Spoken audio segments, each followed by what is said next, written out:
Tune into our timeless talk.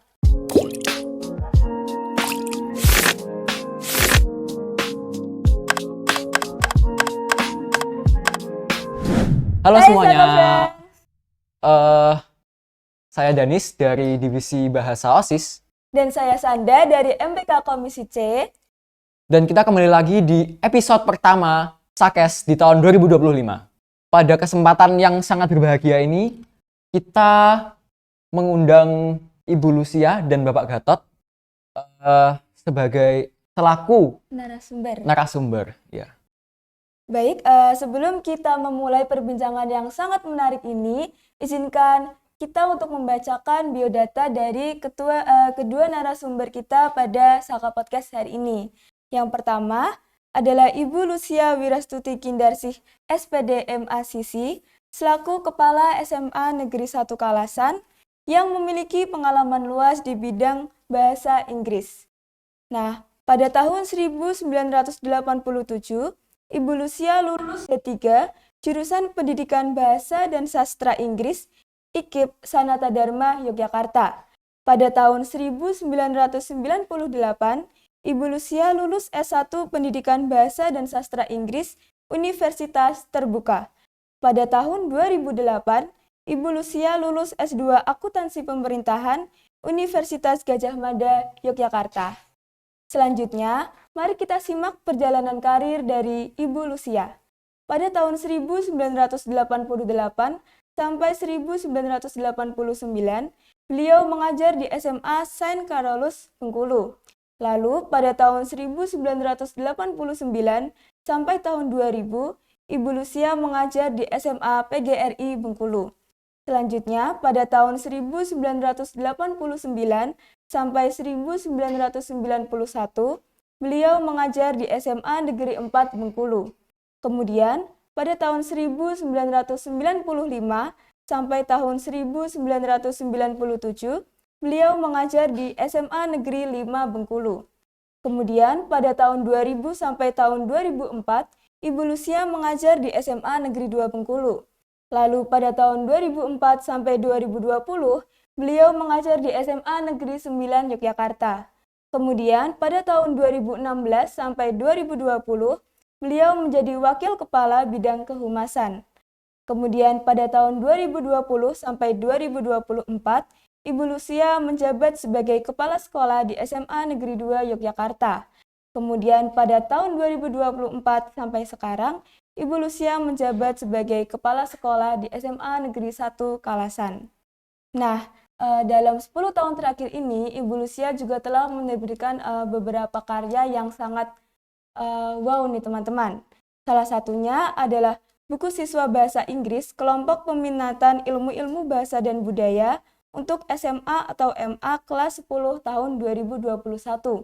Selain itu, Ibu Lucia juga menerbitkan sebuah penelitian yang berjudul Peningkatan Kompetensi Wali Kelas dalam Melaksanakan Pembelajaran Jarak Jauh melalui Coaching dan Mentoring di SMA Negeri 2 Yogyakarta semester 2 tahun pelajaran 2020-2021. Jadi sekian biodata dari narasumber pertama kita, yaitu Ibu Lucia, dan sekarang saatnya kita mendengarkan biodata dari narasumber kedua kita.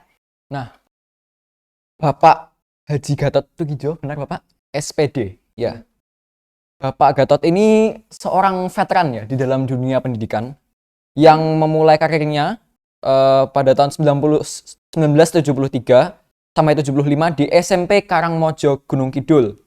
Lalu dilanjutkan di SMPN 2 Sleman dan di tahun 77 mengajar di SMP Tridadi Sleman sampai tahun 84. Dan kemudian pindah ke SMP Cangkringan sampai tahun 1994. Lalu diangkat menjadi kepala sekolah di SMP Giri Mulyo, Kulon Progo, sampai dengan tahun 1996. Lalu dipindahkan ke SMPN 3 Turi sampai tahun 2002. Dan kemudian tahun 2002 sampai 2005 di SMP 3 Depok, Yogyakarta, hingga pensiun. Dan sekarang Bapak memiliki kesibukan bertani di rumah ya Bapak? Iya, dan juga menjadi anggota komite SMAN 1 Kalasan periode 2024 sampai 2027 nanti. Begitu. Nah, pertama-tama nih, Bapak Ibu, setelah Ibu menjabat di SMA 1 Kalasan ini, ada perbedaan mencolok nih yang muncul. Ada kata-kata The Excellent Praba Ambara, yang kebetulan juga menjadi tema dari podcast kali ini. Iya. Nah, why The Excellent Praba Ambara, Bu? Oke, why the excellent ya? Kan awalnya Praba Ambara. Praba Ambara itu kan dari bahasa apa tuh? Sepertinya Sanskerta gitu ya. Praba itu kan artinya kebahagiaan, kegembiraan, ya kan? Terus Ambara itu kan langit yang luas. Saya melihat bahwa di Praba Ambara ini, SMA Negeri 1 Kalasan ini anak-anaknya kan berpotensinya bagus sekali ya, karakternya bagus ya, secara akademik maupun non akademik.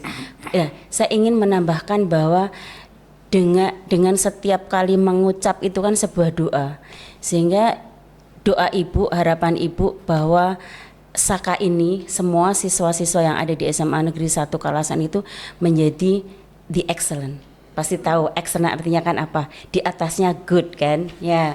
Jadi harapan kami semuanya akan menjadi the excellent. Itulah kenapa saya menyematkan kata the excellent Praba Ambara untuk menekankan bahwa Praba Ambara inilah yang akan digapai, hanyalah the excellent, sehingga siapapun yang akan berada di lingkungan Saka itu akan menjadi bagian dari the excellent Praba Ambara, sehingga doa-doa terbaik.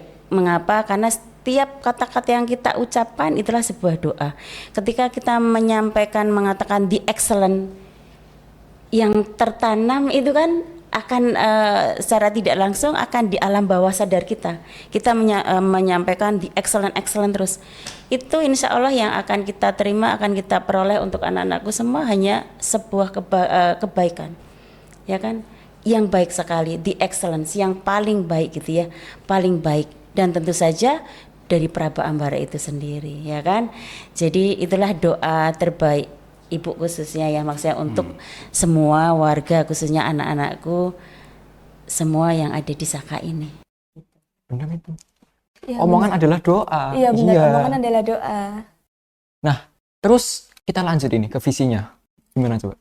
Seperti yang kita tahu Bu, visi dari SMA Negeri 1 Kalasan itu kan bertakwa dan berakhlak mulia. Itu di fase pertama? Iya, di fase pertama. Nah, kita mau tanya nih Bu, kenapa sih ketuhanan itu menjadi fase pertama dari visi SMA Negeri 1 Kalasan? Oke, visi sekolah kan tentu memang itu sudah bagus, sepertinya nggak perlu direvisi ya, karena ketuhanan itu harus dinomorsatukan. Sama ketika yang Pancasila itu kan juga nomor 1 ketuhanan. Kenapa? Saya tidak akan merubah visi yang frase pertama itu gak menjadi yang lain. Mengapa? Karena kita menginginkan bahwa semua siswa-siswi yang telah diamanahkan orang tua ke kami itu harus diberi yang terbaik ya. Ya, yang pertama pasti mereka ingin menitipkan terkait dengan pendidikan akademik, tapi apalah sebuah kecerdasan tanpa karakter yang mulia, ketuhanan. Karena apa? Itu akan berpengaruh. Jadi yang pertama itu karakter dulu, ketuhanan kita gitu ya, keimanan, ketakwaan kita sebagai anak-anak khususnya generasi muda yang nanti ketika anak-anak itu sudah selaras ya sesuai dengan frase yang pertama, itu otomatis insya Allah akan menyelaraskan atau akan mencapai tujuan-tujuan berikutnya. Itu akademinya biasanya bagus tuh, baik itu akademik, non akademik. Nah akademik itu kan yang pasti akademik yang itu, tapi juga non akademik juga kan, itu akan menyelaraskan semuanya. Dan seperti yang berapa kali kami sampaikan bahwa sebuah kesuksesan itu kan tidak hanya berdasarkan dari IQ, kecerdasan, tapi juga adalah yang penting apa? EQ, iya kan? Kecerdasan emosional. Kecerdasan emosional itu didapat dari mana? Manakala seseorang itu beriman dan bertakwa.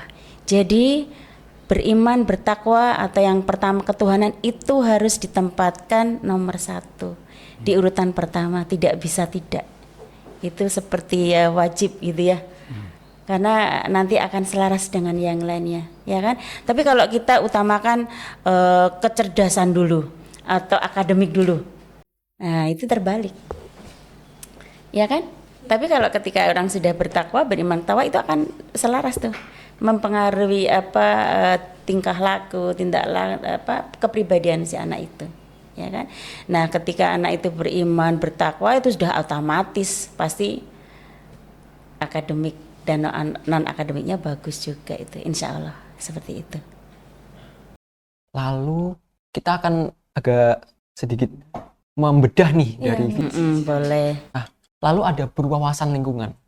Lingkungan di sini itu maksudnya apa, Ibu? Apakah lingkungan tempat kita tinggal atau lingkungan belajar, lingkungan kerja mungkin? Ya, oke. Ya, di FIS itu kan ada berwawasan lingkungan. Berwawasan lingkungan. Jadi gini, lingkungan itu kan sangat penting ya. Kenapa? Itu kalau kita tanya semua orang tua, ingin menyekolahkan di mana toh? Itu yang pasti pertama yang dilihat lingkungan tuh. Ya kan? Wah, ini di sini kok misalnya free atau apa. Tapi lingkungannya aman-aman. Pasti. Kenapa?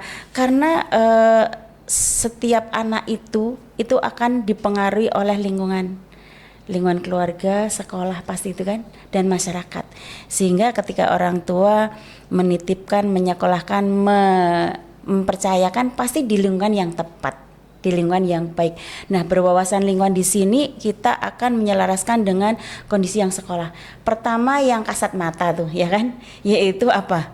Lingkungan yang bisa kita lihat kan, ya keteduhan, ya kan, kerapihan, keindahan, kebersihan. Nah, ya kan, Ibu menekankan kebersihan, kerapihan ya. Mohon maaf ketika saya begitu sini bersih, rapi. Kenapa? Kalian bisa merasakan bagaimana kita akan belajar di lingkungan yang bersih, rapi, itu akan mempengaruhi kenyamanan. Pasti itu kan, itu pasti akan berpengaruh. Kemudian juga lingkungan yang asri, ya kan, sekarang banyak pohon apalagi yang sudah ada harus dipertahankan. Itu kan berpengaruh. Ketika pelajar belajar di lingkungan gersang itu, rasanya gimana tuh? Panas, sumuk kan. Nah, kalau nggak ada, itu lingkungan itu sangat-sangat berpengaruh, sangat-sangat berpengaruh ke proses yang biasa menjadi bagus, ya kan? Itu sangat berpengaruh lingkungan. Itu yang kasat mata. Yang tidak kasat mata, yang tidak bisa dilihat, wawasan lingkungan itu, berwawasan lingkungan itu, Ibu ingin sekali semua siswa-siswa yang ada di SMA Negeri 1 Kalasan itu peduli atau care dan mau open mind gitu ya.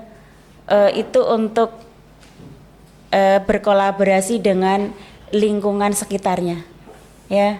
Kalau bisa itu nanti menjadi berwawasan lingkungan global. Nah, jadi tidak hanya di kita daerah, tapi nanti akan ke luar gitu ya, ke internasional seperti itu. Jadi wawasan lingkungan di sini, lingkungan sini luas sekali cakupannya. Dan alhamdulillah kan juga bisa terbukti bahwa Saka SMA Negeri 1 Kalasan sudah meraih predikat sebagai sekolah adiwiyata mandiri. Itu kan yang tertinggi.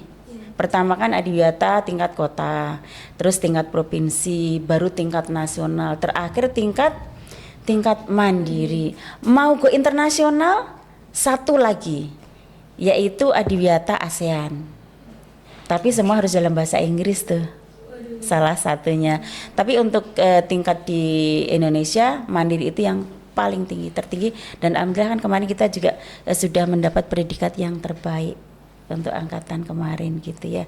Jadi sekali lagi berwawasan lingkungan di sini tidak hanya yang bisa kita lihat, namun yang tidak kita lihat, yaitu bahwa kita harus membuka diri dengan yang lainnya seperti itu.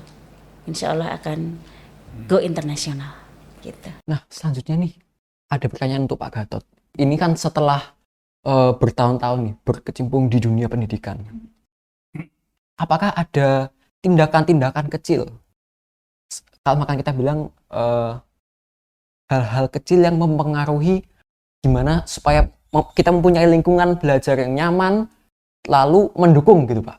Ya. Terima kasih. Apa yang telah ditanyakan, bahwa saya sebetulnya di sini itu sejak tahun 1994. Jadi sejak kepala sekolahnya Pak Surono Wukir. Nah, karena Pak Surono Wukir itu sampai sekarang itu ada 7 kepala sekolah dan 8 sama Bu Lucia. Nah, dari itu setiap tahun kita telah mengetahui perkembangan di bidang akademik maupun non akademik, yaitu yang pertama yaitu dalam bidang non akademik itu yang sekolah ini dulunya masih belum ada yang tingkat, ya, belum ada yang tingkat. Nah, setelah terjadi gempa bumi ya tahun 2006 ya, keliru. Itu beliau Pak Sukisno itu merencanakan master plan untuk SMA Negeri 1 Kalasan ini harus menjadi letter O yang bertingkat itu. Dan ternyata dari perkembangan dari bapak-bapak kepala sekolah yang terdahulu ini selalu ada perkembangan yang sangat menyolok, terutama dalam bidang akademiknya itu selalu meningkat, sehingga sampai sekarang di bidang Bu Lucia ini yang kemarin ranking daripada para siswa itu untuk Jogja itu bisa ranking 6 dan untuk Sleman itu ranking 2, tapi untuk Indonesia ini ranking 19 dari sekian ribu SMA negeri maupun swasta. Wah, maka dari itu dari bapak-bapak atau dari kepala sekolah-sekolah yang dari terdahulu sampai sekarang ini memang tujuannya untuk meningkatkan pendidikan khususnya di SMA Negeri 1 Kalasan ini. Ya. Baik Bapak Ibu, kita lanjut ke visi kita lagi ya Bu. Nah, di visi kan tertulis berwawasan global dan berlandaskan budaya lokal. Nah, bagaimana caranya agar kita itu bisa menyeimbangkan antara berwawasan global tetapi tetap berlandaskan budaya lokal? Karena kan ini dua faktor ini kayaknya kontradiktif gitu ya. Iya, iya, Ibu. Ya, sekarang kalau kita melihat ya, negara Jepang, negara Korea itu modern tidak? Sangat. Sangat modern. Sangat kan? Terus bagaimana budayanya tuh? Kental Masih tidak? Terjaga ya. Nah, tahu kan? Pasti, itu pasti tulisan Jepang minimal. Iya. Secara pribadi saya menginginkan sekali bahwa kita khususnya warga ya, kita kan sebagai masyarakat Indonesia dan khususnya menginginkan warga SMA 1 Kalasan, khususnya anak-anak itu tidak hanya go internasional, tidak hanya berwawasan global, itu wajib berwawasan global. Karena kan kita harus update terus kan. Kita harus ngikuti dong perkembangan zaman gitu kan, nggak boleh anak-anak kita, anak-anak Saka harus maju gitu kan, harus open mind gitu kan, go internasional, semuanya harus open mind, wawasannya tinggi, membangun link. Ketika kita memiliki link yang luas ya kan, seperti link yang luas itu akan mempermudah mereka kesuksesan. Kita harus membuka link dimanapun gitu ya. Kita sudah membuka beberapa link ya, tidak hanya antar kota tapi juga antar negara tuh. Nah sebentar lagi nanti saya infokan tuh ya. Kita sisterku dengan siapa nanti Zoom dulu tuh. Nanti sebentar lagi saya infokan tuh. Udah ada. Sebelum Ibu dilantik di sini tuh Ibu udah langsung kontak itu. Oke gitu ya. Udah nanti tinggal jalan aja gitu. Nah, kemudian mengapa berwawasan budaya? Nah, Ibu menekankan gini, ini pengalaman saja ketika Ibu berkali-kali setiap tahun untuk membawa anak-anak ke luar negeri gitu. Ibu selalu menekankan, selalu bawa budaya. Waktu itu saya mewajibkan bahwa tidak hanya berangkat tapi mereka harus bisa menari itu. Itu hanya contoh budaya gitu ya. Yang bisa dilihatkan tarian. Kenapa di sini harus berlandaskan budaya? Ya anak-anak, bahwa kita ini kalau bukan kita yang nguri-nguri budaya, khususnya budaya Jawa itu siapa lagi? Ya kan? Jangan sampai kita lupa dengan budaya kita, budaya lokal. Itu harus kita junjung, ya kan? Kita terlahir di mana, ya kan? Kita dibesarkan di mana, kita berkewajiban untuk menjunjung budaya kita. apapun budaya kita kan. Budaya kan tidak hanya bahasa tuh ya kan. Budaya kan banyak sekali bahasa, kemudian termasuk tulisan, kemudian bagaimana bersikap ya kan, bersopan santun itu termasuk budaya kan, bagaimana budaya Jawa gitu kan. Ya bagaimana sopan santunnya, bertutur kata, berpakaian ya kan. Namun tetap harus itu tadi berwawasan global. Itu hebat sekali itu. Ketika seorang anak berwawasan luas, berwawasan global, tapi tetap back to nature, tapi tetap harus punya budaya yang kuat tuh, sehingga kuat jati dirinya, sehingga memiliki jati diri kan. Misalnya nanti Mas Denis ya, kita nggak tahu takdir Mas Denis kan, misalnya harus kuliah di mana, misalnya harus melanjutkan di mana, misalnya mau di Korea, mau di US atau di mana gitu kan. Ini boleh, luas sekali boleh, bukalah link sebanyak mungkin kita ya kan, itu nanti akan berkontribusi banyak itu kan, tidak hanya untuk negara, untuk masyarakat dunia luar itu. Namun kita harus tetap menghargai, membawa budaya kita supaya jelas jati dirinya gitu kan. Hebat sekali bagaimana kita berwawasan luas tapi kita tetap punya budaya yang harus selalu kita junjung. Punya akar gitu. Iya, kita Iya kan? Itu harus itu, kalau ibu mewajibkan seperti itu. Nggak boleh hanya go internasional aja tanpa budaya. Harus dipegang kuat itu. Ya kan? Jadi ketika semua anak-anak misalnya Indonesia seperti itu, ya Indonesia semakin kuat. Budayanya kuat, punya jati diri gitu kan, punya harga diri, tapi secara intelektual internasional seperti itu. Gitu. Berarti maksudnya Bu Lucia itu punya bunga sebanyak mungkin tapi akar yang sekuat mungkin juga. Gitu. Analoginya. Ya kan? Terus kita bincang-bincang nih. Pertama kali datang ke Saka tuh gimana sih, Pak Bu? Kesannya seperti apa gitu? Bapak dulu. Boleh. Terima kasih. Sebenarnya kita di sini itu tadi saya katakan bahwa sejak tahun 1994 itu awalnya dari Pak Surono itu dengan saya dulunya sebagai instruktur Pak Surono, instruktur SMA, saya di guru inti atau instruktur SMP, sama-sama bidang studi IPA Fisika. Nah, karena Pak Surono itu diambil oleh Kanwil untuk menjadi kepala sekolah di sini, ya, di SMA Negeri 1 Kalasan. Saya kebetulan waktu itu diangkat di SMP Negeri 3 Kulon Progo, juga sebagai kepala sekolah. Nah, ternyata Pak Surono itu menghendaki bahwa saya untuk menjadi komite di SMA Negeri 1 Kalasan ini sampai sekarang. Dan tadi saya sampaikan bahwa perkembangannya itu sangat bagus sekali dari awal sampai sekarang, itu nampak sekali perkembangan di SMA Negeri 1 Kalasan ini. Ya. Itu awalnya kita bisa diangkat di sini karena ya Pak Surono sendiri artinya mengetahui daripada saya bahwa tadi yaitu sebagai instruktur dan SMA dan SMP Pak Surono diangkat di sini, saya terus ditarik untuk mendampingi menjadi komite di SMA Negeri 1 Kalasan ini. Nah, kalau Ibu gimana, Bu? Jadi pertama kali masuk sini kita tadi ya pertanyaan, ya kan? Apa yang Ibu rasakan gitu ya? Oh, yang saya rasakan. Jadi begitu Ibu dapat SK waktu pelantikan kan, di SMA Negeri, alhamdulillah. Jadi sini anak-anakku, dimanapun Ibu ditempatkan, dimanapun diberi amanah, itulah rezeki yang terindah. Itu yang terbaik yang harus Ibu lakukan.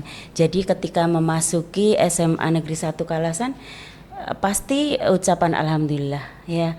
Oh, SMA Negeri 1 Kalasan. Ibu hanya berpositif thinking dan positive feeling. Ketika kita memasuki sebuah, nanti kan juga ya pasti kan ketika dipindah-pindah, yaudah kita siap. Kita harus siap apapun ya. Saya hanya meyakini bahwa SMA 1 Kalasan bagus. Ya, tinggal kalau orang make upan mungkin di touch up ya, dipoles lagi gitu ya. Bagus, pasti ya kalian bisa tahu sekarang bagaimana. Yang pasti Ibu hanya positive thinking, positive feeling bahwa anak-anak SMA Kalasan, lingkungan yang ada di Kalasan itu yang terbaik. Yang terbaik kalau secara pribadi ya terbaik untuk Ibu gitu ya dalam menjalankan amanah. Sehingga ya bismillah akan melakukan yang terbaik dengan insya Allah dengan ikhlas gitu. Kita lanjut lagi nih Pak, Bu. Apakah ada inovasi baru dari Ibu Lucia dan Bapak Gatot sendiri untuk sekolah kita tercinta ini? Oke, ya. Jadi gini, kalau di sebuah sekolah kan programnya itu sebenarnya hanya 4 kan. Kurikulum, kesiswaan, sarpras dan kehumasan. Hanya 4 itu saja. Di semua sekolah di Uni pun paling sama kan, ya kan, tinggal diganti kemahasiswaan gitu kan ya, sama semuanya kan sumbernya 4 itu.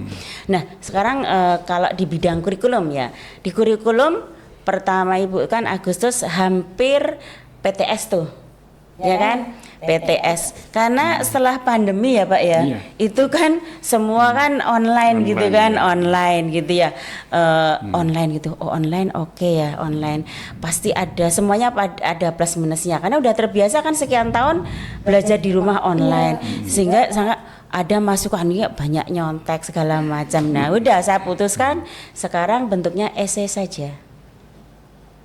Esai saja kan, kenapa? Esai itu gini, jadi saya memberi kesempatan, memberi kepercayaan kepada semua siswa, mereka harus explore. Tidak hanya milih ABC misalnya. Tapi terbukti ketika esai itu selesai Pak, yang PTS semester 2 kemarin itu, saya minta masukan guru siswa itu bagus, hasilnya pun bagus.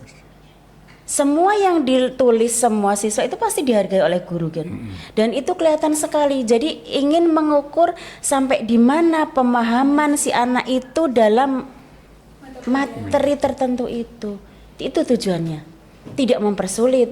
Ya waktu itu kan memang banyak masukan nanti kalau ujian sekolah gimana. Sempat rame ya. Sempat rame ujian sekolah belum dilaksanakan udah gitu kan. Itu belum dilaksanakan PTS kan. Udah nggak apa-apa ibu-ibu Bapak terus jalani dulu.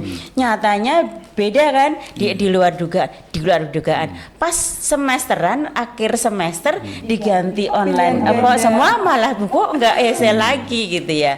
Ya besok tertulis lagi ya. Kalau ujian sekolah sekarang pasti tentunya online. Jadi gini, karena kan evaluasi. Kenapa?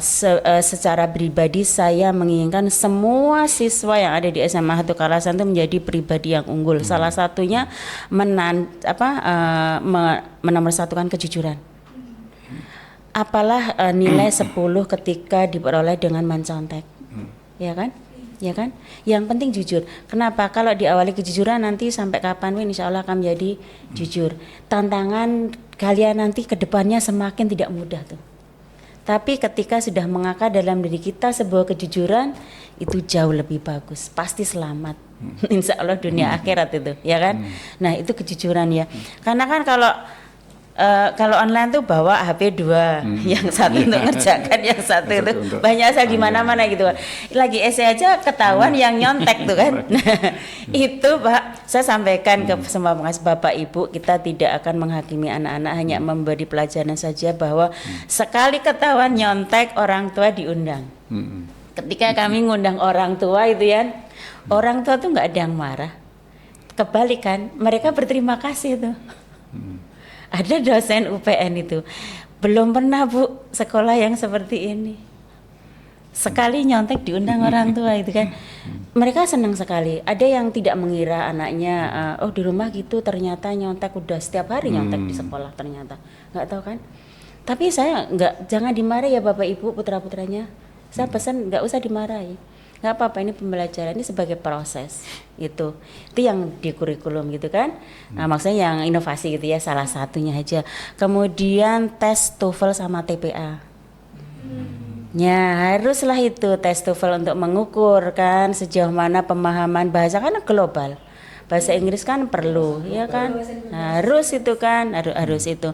Kemudian TPA, tes potensi akademik, untuk mengukur kelas 12 ya, untuk mengukur, bukan untuk menentukan, tapi sebagai kisi-kisi lah, sebaiknya nanti akan meneruskan mengambil prodi apa, seperti itu atau kemudian kalau yang kurikulum itu ya sekarang yang kesiswaan itu yang pertama itu dari September kemarin Pak, itu kan saya minta kelas 10 tuh harus ada kunjungan. Ini kan sekolah Kalasan itu kan dekat Prambanan. Kok banyak sekali yang belum pernah, padahal tetangga gitu kan. Orang yang dari mancanegara sekian ribu kilo aja datang ke Prambanan Pak, menyaksikan Sendratari Ramayana kan.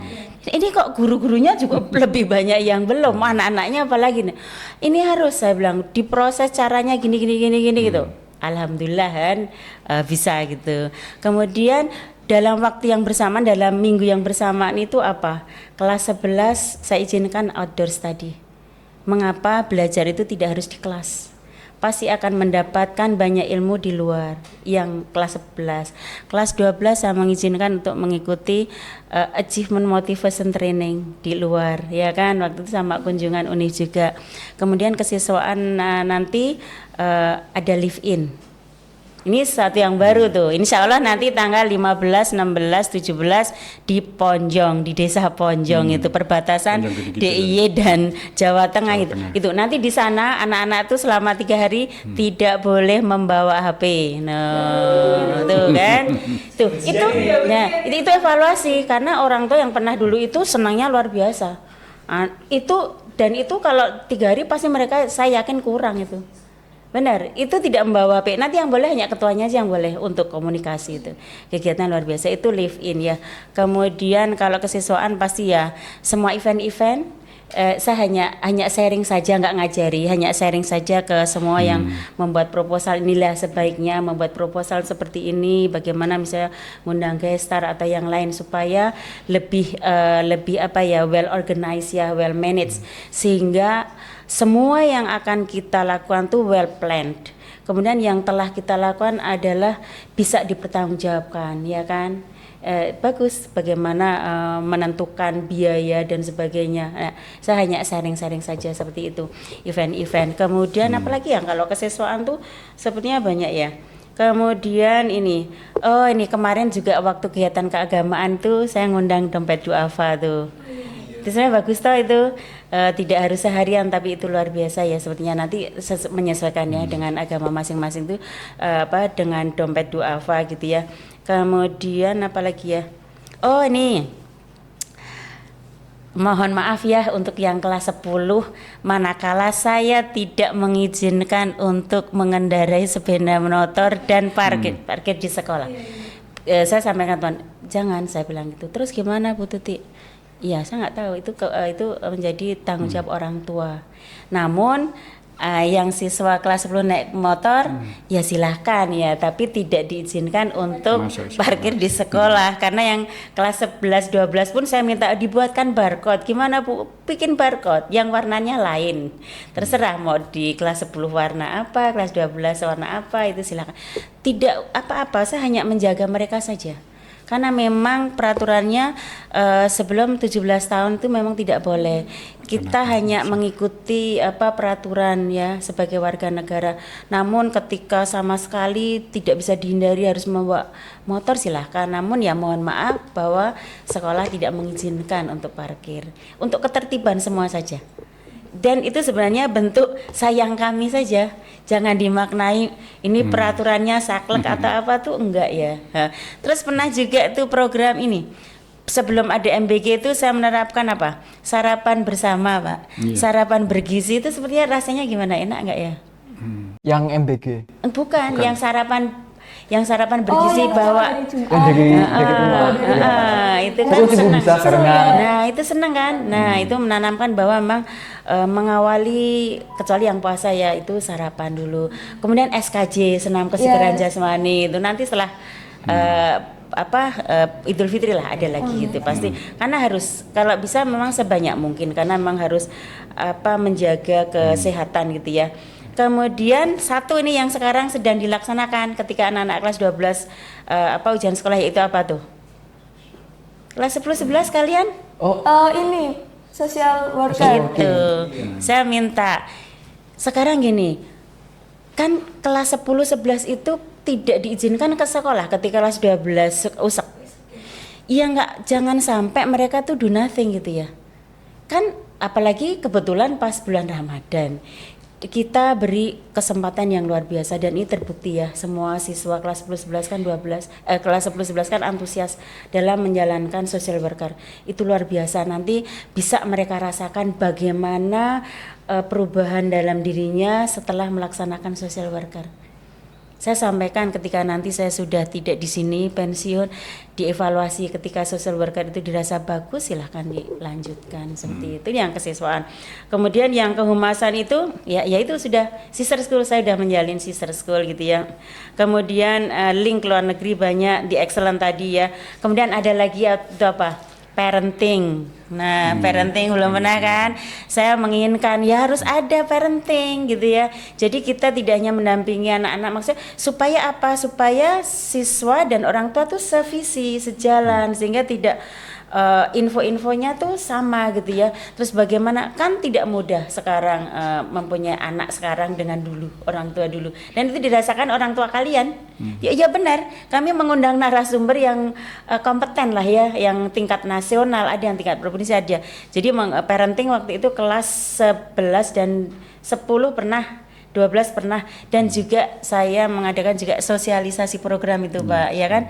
Lah bagaimana anak dititipkan kok nggak tahu program sekolah, ya harus tahu kan, ya harus apa tahu program sekolah itu ya. Kemudian yang di Sarpras itu ya kalian sendiri dah lihat lah ya, sekarang alhamdulillah semua kamar mandi sudah bersih, ya kan. Kemudian ini Saka Media Tama, saya bilang ayo segera, kok podcast harus apa nyewa, nggak usah sekarang, harus segeralah dibuat podcast ya, alhamdulillah Saka Media. Kemudian di ruang komputer sekarang karpetnya kan udah enak tuh, udah tertata, nggak ada kabel-kabel ngelewer gitu kan. Ya, kemudian apa lagi tuh? UKS udah bagus kan, seperti klinik beneran gitu kan. Terus yang di depan tuh apa tuh? Sakamat saya sampaikan ini kan bisa untuk laboratoriumnya apa namanya IPS, laboratoriumnya ekonomi, itu bagus kan. Nah itu bisa untuk pembelajaran semuanya. Sakamat saya sampaikan harus sepertinya harus, memang nggak mudah gimana, ya harus nyatanya bisa dalam waktu sekian bulan langsung udah punya tuh Sakamat gitu. Nanti akan kami lebarkan lagi rencana gitu ya. kemudian sekarang yang berproses tuh tempat ibadah musola. Namun karena ini tempat ibadah di mana kita ketahui bahwa di sekolah negeri kan tidak hanya yang beragama Islam, yang lain juga ada. Kita nggak boleh, sehingga untuk pembangunan atau rehab musola itu saya bentuk tim. Ayo kita pasti alumni banyak akhirnya mau. Terkumpullah 80 juta lebih itu. Ada yang ini Pak, alumni itu yang di Mabes Polri itu, yang di Mabes itu, Bu Tuti saya ini aja ya kirim ini material, nggak apa-apa, semen 20 sak, keramik dan sebagainya itu. Kemudian jam yang di Musola Al Arif itu. Jadi monggo silakan. Nah nyatanya juga bisa kan. Akhirnya yang Musola Amanah itu udah bagus tempat wudunya kan. Itu dari mana? Dari infak. Dari masyarakat, nggak boleh dari sekolah gitu, apalagi dari dana pemerintah, sangat-sangat tidak boleh itu. Jadi murni dari sumber swadaya masyarakat ya, alumni yang paling banyak gitu ya. Kemudian panggung itu kan bagus tuh, panggung. Saya bilang, Bu Tuti, oke langsung aja, aduh dieksekusi bikin panggung. Panggung itu banyak manfaatnya ya, sehingga bisa digunakan banyak sekali. Kemudian itu seperti yang kalian kata juga sekarang ketika berada di tata usaha, ketika meminta pelayanan, sekarang lebih fokus ya, lebih fokus kemana harus bertemu, di tempat mana harus ditemui gitu ya. Kemudian ruang waka juga kan. Nah yang pasti juga di Sarpras alhamdulillah dengan kerjasama semuanya lah Pak, bukan saya tidak dengan kerjasama semuanya, tidak hanya guru karyawan tapi juga siswa-siswa yang sangat bagus, sehingga mereka menjaga ketertiban, keindahan, kerapian dan kebersihan. Karena inilah milik kita bersama gitu ya, harus kita rawat seperti itu. Itu kemudian satu lagi yang dimulai tanggal 8 Maret kemarin, yaitu apa tuh? Presensi digital. Itu tuh saya menghendaki satu, saya bilang waktu sama teman-teman, saya pengen sekali anak-anak seperti ini. Terus gimana bisa, saya bilang gitu. Nanti ketika ada presensi digital itu mudah mengecek ya. Saya bisa mengecek jam sekian E1 misalnya berapa siswa yang sudah masuk, mudah saya mengecek. Terus siapa yang nggak masuk saya bisa tahu. Misalnya ada hal yang di luar dugaan misalnya gitu ya. Ayo tolong cekkan, ini kenapa belum masuk, oh terjadi ini, siapa orang tuanya, nomor telepon orang tua berapa, tinggal dikontak. Sehingga cepat sekali pelayanannya itu. Nah itu akhirnya kami tindak lanjuti, alhamdulillah, dan anak-anak juga alhamdulillah juga bisa menerima, bekerja sama, mudah sekali. Itu tujuannya, yaitu mempermudah pelayanan untuk siswa. Tujuannya itu saja, tidak mempersulit, tidak untuk apa, tapi untuk meningkatkan pelayanan ke semua siswa, ke warga, karena sudah diamanai oleh orang tua seperti itu. Mungkin itu ya, mungkin yang lainnya bisa kalian lihat sendiri sih. Lagi pula ini juga waktunya udah mau habis ya. Silakan. Kalau begitu, oh iya, satu lagi Bu, satu lagi terakhir. Ada kesimpulan nggak dari percakapan kita selama sekitar 40 menit tadi? Kesimpulannya bahwa pada saat ini saya merasa ya mengapresiasi kepada anak-anak sekalian yang selama ini selama saya di sini itu belum pernah ada seperti ini. Maka dari itu ini saya mengapresiasi sekali. Mudah-mudahan nanti ke tahun depannya akan lebih maju. Amin. Ya, itu aja dulu. Enggak, kesimpulan dari saya ya. Kesimpulan dari saya adalah melalui inovasi selaras dengan visi sekolah yang mengutamakan iman dan takwa, berakhlakul karimah gitu ya, dan melalui kerjasama yang baik, sinergi yang baik, baik itu antar guru, karyawan dan siswa serta orang tua serta masyarakat, itu akan mewujudkan siswa-siswi lulusan nanti yang unggul, yang akan selalu dinanti-nantikan oleh masyarakat demi keberlangsungan khususnya nanti DIY dan nanti secara umum adalah NKRI. Jadi melalui kerjasama, sinergi yang positif, karena tanpa kerjasama nggak mungkin, ya kan? Dan saling menghargai, menghormati sesuai dengan posisi kita masing-masing, ya kan? Ya posisi saya yang dituakan, posisi ada yang siswa, guru, sehingga pokoknya gitu aja, melalui kerjasama, pengertian, pemahaman dan saling menghargai dan menghormati akan terwujud prestasi yang luar biasa untuk siswa-siswi yang menjadi bagian dari The Excellent Praba Ambara. Sehingga insya Allah Praba Ambara, The Excellent Praba Ambara selalu jaya. Itu kan? Ya itu saja. Kalau begitu kita cukupkan saja ya. Terima kasih. Ya, terima kasih untuk semua teman-teman yang sudah menonton episode Saka Podcast pada hari ini. Dan juga terima kasih untuk Ibu Lucia dan juga Bapak Gatot yang telah berkenan menjadi narasumber kita pada Saka Podcast tahun ini. Iya, terima kasih. Dadah!